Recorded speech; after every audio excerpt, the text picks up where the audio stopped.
ودابا نرجعوا للموضوع ديال القبيله على حساب بنت الشاب بلال.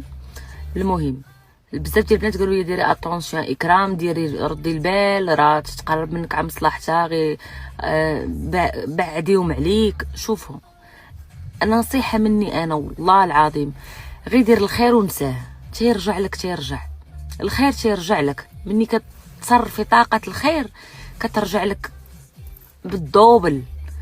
ما كنديرش انا شي حاجه منتظره من الطرف الاخر انه زعما يكون معاه الاخذ والعطاء. انا هيا خود، ما تعطينيش، يعني غير عطيني غير الكالم، وما ديرش ليا المشاكل في حياتي. لحقاش كانت تحراش شحال هذا، وكان بزاف ديال الحوايج. راه نهار عطيت الكلب راه ناض عليا واحد الصداع، راه ما نعاودش لكم داك الكلب اللي كنا مربيين. عارف واش تعقلوا ولا ما تعقلوش؟ راه كنت عاودت لكم في ستوريات المشكل اللي وقع، راه واحد المعيور سمعت، راه ما نعاودش لكم.